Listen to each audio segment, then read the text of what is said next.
from EV Installations, and today I'm going to talk to you about installing shared EV infrastructure in your building.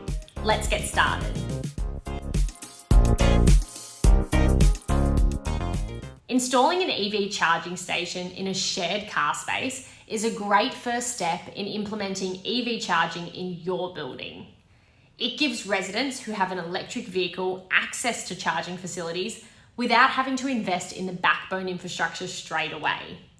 We recommend it as a first step to our customers while they get approval for the complete backbone infrastructure, which will give residents access to EV charging in their individual car space.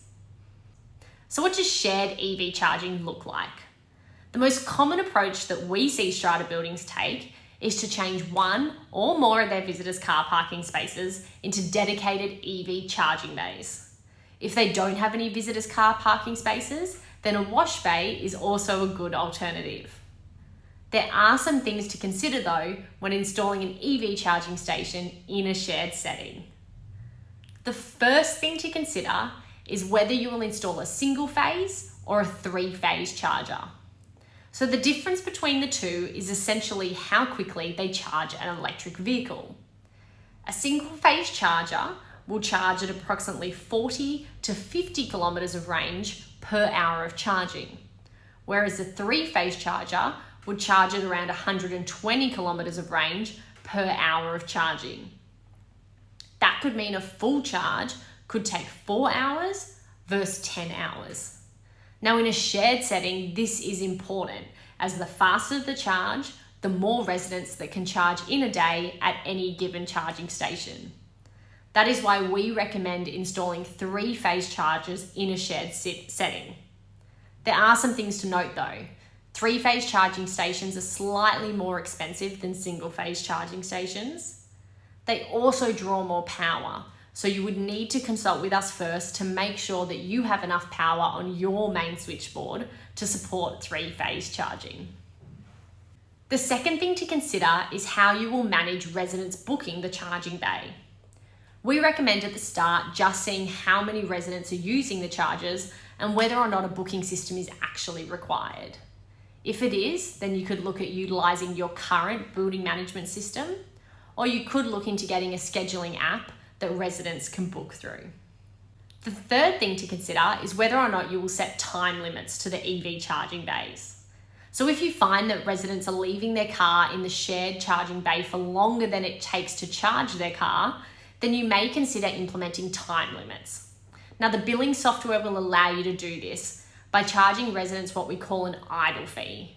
Now this can be charged if they leave their car in the bay once charging is completed or once they have reached a predetermined time limit.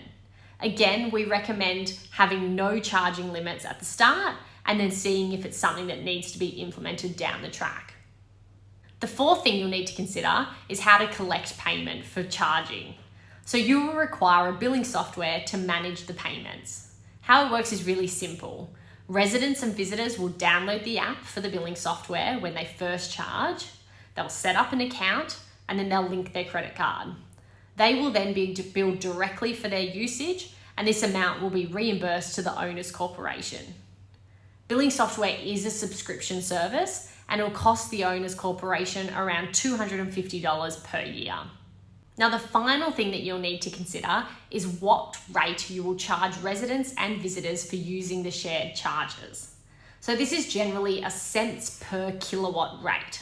So for example, 30 cents per kilowatt used.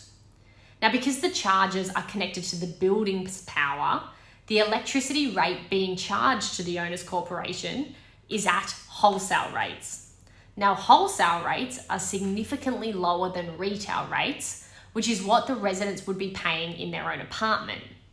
So what this means is as the owner's corporation, you have the option to charge a slightly higher per kilowatt rate than what you're being charged, as this will still be cheaper than what the residents would be paying if they were paying retail.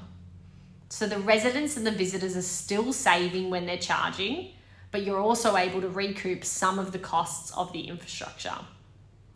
Tax implications would need to be considered for this option. Now, in most buildings, we find that as EV uptake increases, residents want to be able to charge in their own car space, and this is when backbone infrastructure will be required. However, shared EV charging is a great first step for offering EV charging in your building. If this is something that you would like to explore more, get in touch with us here at EV Installations and we can get you started on your EV journey. Until then, happy charging.